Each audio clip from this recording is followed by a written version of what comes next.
Ibu baru menuangkan air di panci, baru membuka keran air, selalu bismillah, bismillah, bismillah. Bismillah ini mengusir syaitan yang ada di sekitar situ. Sebaliknya, kebanyakan orang kesurupan, kadang-kadang kena syaitan. Kalau dia lempar air panas, lempar benda di tempat kosong, tidak baca bismillah. Maka ada syaitan di situ kena, lalu kemudian anaknya misalnya kena air panas itu, kemudian ibunya atau ayahnya marah masuk ke jasad orang ini, sering kali begitu. Waktu diruqyah dia keluar. Ditanya kenapa, dia bilang saya jengkel orang ini menyiram ini dan itu misalnya. Atau dia kencing sembarangan. Ya. Kemudian juga, dan juga sebelum masuk kamar mandi, atau dalam hati ketika membukanya di kamar mandi. Ya, ini ada footnote nomor 499. Kata beliau, pernah seorang jin merasuki tubuh penderita, dan ketika jin itu ditanya kapan kamu memasukinya dan bagaimana, ia menjawab pada hari demikian. Ia masuk kamar mandi lalu membuka keran air panas, sedangkan aku berada di dalam keran, sehingga air panas itu membakarku. Makanya aku merasukinya sebagai tindakan balas dendam. Ya, kadang-kadang begitu. Ya, bisa saya terjadi. Dan saya sudah bilang yang tidak boleh menyebutkan nama Allah sama sekali di kloset, WC. Ya, kalau di shower, wastafel boleh. Ya. Ini juga pernah terjadi teman-teman, ada pengalaman seorang mahasiswa dari Rusia dulu di kampus kami. Itu kalau tidak salah dia mu'allaf, baru masuk Islam. Rupanya setiap azan, kami dulu punya peraturan di kampus selalu harus sholat di masjid, dan ada pengawasnya keliling di kamar-kamar gitu. Dia rupanya setiap azan maghrib selalu masuk kamar mandi, dia nggak sholat. Sehingga akhirnya satu waktu dia kesurupan syaitan. Diruqyah sama satu orang syekh, waktu itu ada Syekh Abdullah namanya di kota Madinah. Waktu kesurupan ditanya, kamu ini siapa? Dia bilang, saya syaitan yang masuk ke badan dia. Karena dia setiap maghrib ini selalu masuk kamar mandi dan tidak sholat.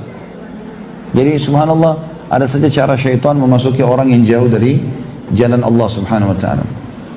Demikian pula ketika melempar pisau cukur di kolam atau selainnya setelah mencukur. Ya. Ini ada footnote nomor 500 di bawah. Meskipun sudah diketahui adanya larangan mencukur jenggot, karena hal itu menyerupai wanita, Rasulullah SAW telah melaknat dan dilaknat ialah dijauhkan dari rahmat Allah. Laki-laki yang menyerupai wanita dan wanita yang menyerupai laki-laki. Masih banyak lagi hadis dan dalil lainnya menunjukkan dosanya mencukur jenggot itu. Seorang jin masuk ke dalam tubuh penderita, dan ketika ditanya tentang sebab masuknya ke dalam tubuh penderita, ia menjawab, ia mencukur jenggotnya suatu hari, kemudian melempar pisau cukur ke dalam kolam, padahal saudaraku duduk di dalam kolam. Maka pisau cukur itu mengenai lehernya dan membunuhnya. Saat itu sepupuku berdiri di kamar mandi. Ketika ia menyaksikan apa yang terjadi, ia datang kepadaku dari Mesir ke Australia dan menyampaikan kepadaku tentang kabar kematian atau tanda kutip terbunuhnya saudaraku.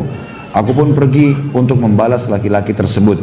Demikian pula memperhatikan untuk tidak melempar pisau cukur atau benda tajam lainnya, termasuk potongan jarum, serpian kaca dan sebagainya di keranjang sampah, karena dikhawatirkan akan mengenai tangan orang yang melakukan pekerjaan itu.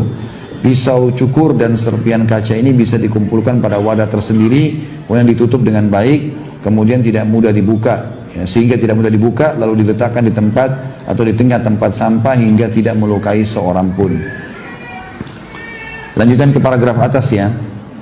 Kata beliau, demikian pula memperhatikan ketika menuangkan air panas di kamar mandi atau kolam, kecuali setelah membaca basmalah, bismillah.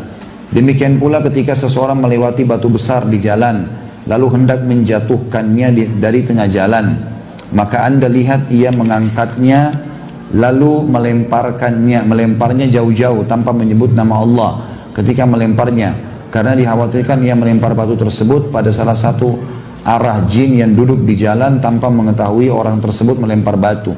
Jadi kalaupun kita temukan batu, kan sunnahnya memindahkan dari jalan. Tapi jangan main lempar saja ke tempat kosong gitu loh, tanpa baca bismillah. Bismillah ini tadi saya bilang sudah cukup mengusir syaitan-syaitan itu, sehingga tidak ada yang kena dengan batu itu. Karena banyak kasus terjadi begitu ya, kena lempar sembarangan, kencing sembarangan, akhirnya kena saudaranya jin itu, anaknya, lalu dia masuk ke badan orang ini.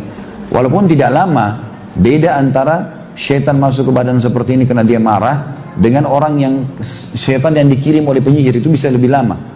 Ya, kalau yang dikirim oleh penyihir, karena itu harus mengalahkan penyihir, itulah istilahnya ya.